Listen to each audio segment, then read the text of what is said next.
Hello hi welcome to my channel Praju stories. ఎలా ఉన్నారు? అందరూ బాగున్నారా? అందరికీ నాగుల చవితి శుభాకాంక్షలండి. ఈరోజు నేను హలసూరులోని శ్రీ సుబ్రహ్మణ్య స్వామి టెంపుల్కి అయితే వచ్చేసాను. ఈ టెంపుల్ బెంగళూరులోని హలసూరులో మెట్రో స్టేషన్కి చాలా దగ్గరగా ఉంటుందండి. ఈ టెంపుల్ బెంగళూరులో ఫేమస్ టెంపుల్స్లో వన్ ఆఫ్ ది టెంపుల్ ఇది. ఈ టెంపుల్లో ఇప్పుడు మీకు కనిపిస్తున్న సుబ్రహ్మణ్య స్వామి విగ్రహం 26 అడుగుల ఎత్తు అయితే ఉంటుంది. ఈ టెంపుల్ ఆవరణ చుట్టూ టెంపుల్లోని ఎక్కువగా నాగప్రతిమలు అయితే చాలా ఎక్కువగా దర్శనమిస్తాయి మనకి. ఇవి ఈరోజు నాగుల చవితి సందర్భంగా చాలామంది భక్తులు వచ్చి వీటికైతే పూజలు చేశారు. పాలతో అయితే అభిషేకం కూడా చేశారు. ఇక్కడ ప్రతి మంగళవారం కూడా చాలామంది భక్తులు అయితే వస్తారు. ఈ గుడికి 800 సంవత్సరాల చరిత్ర ఉంది. 800 సంవత్సరాల క్రితం మైసూర్ మహారాజు వాళ్ళ ఫ్యామిలీ వాళ్ళు ఈ గుడిని అయితే నిర్మించారని ఇక్కడ చెప్తారు. మైసూర్ మహారాజు గారి అంకుల్కి ఒకసారి ఐ ప్రాబ్లం వచ్చిందట. ఇక్కడ హలసూరులోని మహిమాన్విత పుట్టల గురించి ఎవరో చెప్పారట. ఇక్కడికి వచ్చి మొక్కుకున్న తర్వాత వాళ్ళకి ఉన్న ఐ ప్రాబ్లం తగ్గిందని మైసూర్ మహారాజు గారు ఇక్కడ సుబ్రహ్మణ్య స్వామి నాగదేవత టెంపుల్ అయితే నిర్మించారు. ఈ నాగప్రతిమలను పూజించడం వల్ల సర్పదోషాలు తొలగిపోతాయని, గ్రహదోషాలు నివారణ అవుతాయని ఒక నమ్మకం. ఇక్కడ ఉన్న సుబ్రహ్మణ్య స్వామి స్టాచ్యూ ఆపోజిట్లోనే ఒక కొలను ఉంటుంది. ఈ టెంపుల్కి 2 వైపులా ముఖద్వారాలు అయితే ఉంటాయి. తూర్పు ముఖద్వారం ఒకటి, పడమర ముఖద్వారం ఒకటి. తూర్పు ముఖద్వారం నుండి వెళ్ళేటప్పుడే మనకి సుబ్రహ్మణ్య స్వామి స్టాట్యూ అయితే కనిపిస్తుంది. ఈ టెంపుల్ ముఖ్యంగా సంతానం లేని వారు ఎక్కువగా దర్శనం చేసుకుంటారు. కంపల్సరీ ఇక్కడికి వెళ్ళిన తర్వాత సంతానం కలుగుతుందని ఇక్కడ వాళ్ళ నమ్మకం. ఇదైతే నేను నమ్ముతాను. నాకు కూడా ఇక్కడికి వెళ్ళిన తర్వాత పర్సనల్గా ఎక్స్పీరియన్స్ అయితే ఉంది.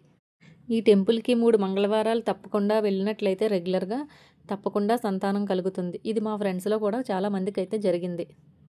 ఈ సుబ్రహ్మణ్య స్వామిని ఆనంద మురుగేశన్ అని కూడా పిలుస్తారు. ఇప్పుడు మీరు వీడియోలో చూసేదే టెంపుల్ ఎంట్రన్స్. ఈ ఎంట్రన్స్కి ఆపోజిట్లోనే ఇక్కడ దీపాలు వెలిగించుకునే ఒక ప్లేస్ ఉంటుంది. వచ్చిన భక్తులందరూ ఇక్కడే దీపాలు అయితే వెలిగిస్తాము.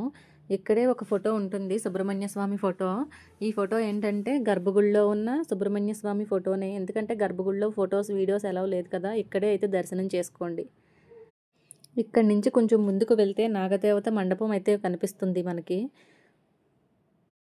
ఈ మండపంలో కూడా నాగదేవత విగ్రహాలు, నాగ ప్రతిమలు, ఇంకా చాలా దేవతా విగ్రహాలు కూడా కనిపిస్తాయి.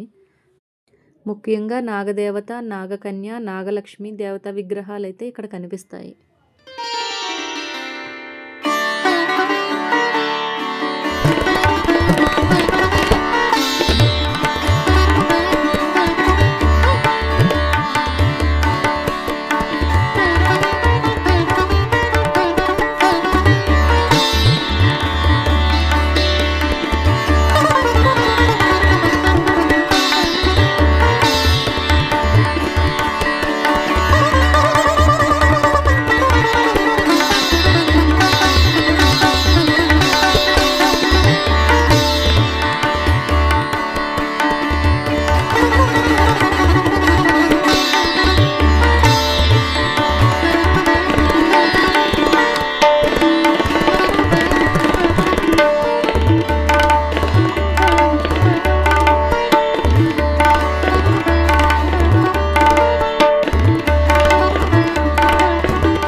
ఈ టెంపుల్లో మేము వెళ్ళేసరికి ఏంటంటే 1,00,000 బిల్వార్చన అయితే జరుగుతుంది సుబ్రహ్మణ్య స్వామికి.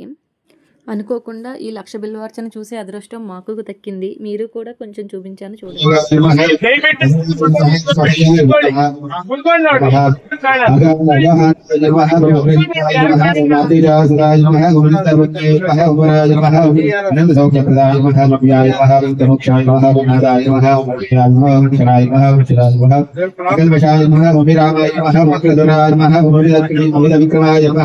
ధనాధనాదాయ నమః సంపదాయ నమః ఉపనిషాయ నమః భగవత్ప్రభవే నమః హరిద్రయాయ నమః వ్యాసాయ నమః విమానాయ నమః అగ్నియాయ నమః చంచలాయ నమః స్థిత్యాయ నమః వమీషాయ నమః అగ్నిభోవే నమః ధనమత్యాంగాయ నమః వమీష్కదాయ నమః హరిద్రాయ నమః ప్రమేయాయ నమః అదృశ్యాయ నమః నమః अपद्विराजगाय नमः वार्याय नमः मायाय नमः मायसंस्थाय नमः अर्थसंरक्षणाय नमः वाध्याय नमः विमुक्ताय नमः आर्यदेशाय नमः उमाश्वदेशविदाय नमः आनन्दिने नमः आर्तवन्ताय नमः उमाश्वतिरोगाय नमः आनन्दाय नमः गोविन्दाय नमः शिवावक्रदये नमः विष्णाय नमः शिववासनाय ఇంకా ఈ లక్ష బిల్వార్చన లైవ్లో ఎవరైనా చూడాలనుకుంటే కనుక నా ఛానల్లో లైవ్ ఉంది, చూడండి.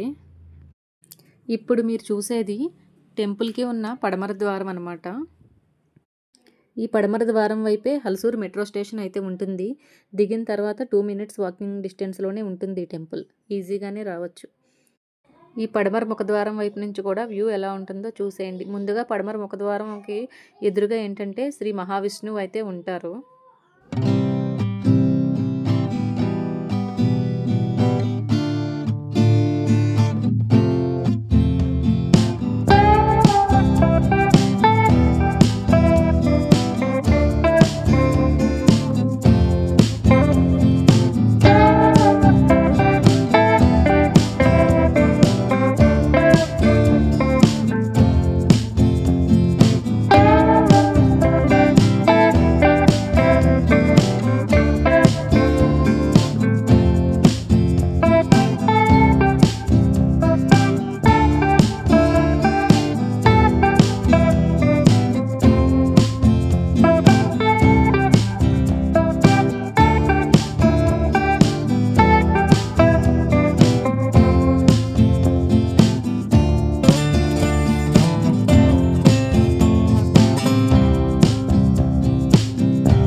చూసారు కదా, ఇదే హల్సూర్లో ఉన్న శ్రీ సుబ్రహ్మణ్య స్వామి టెంపుల్. ఈ వీడియో లాస్ట్లో అయితే సుబ్రహ్మణ్య స్వామి ఫోటో అయితే యాడ్ చేశాను చూడండి. అలాగే ఈ వీడియో ఎవరికైనా నచ్చినట్టయితే please like, share and subscribe. Next వీడియోలో మళ్ళీ కలుద్దాం. Bye bye.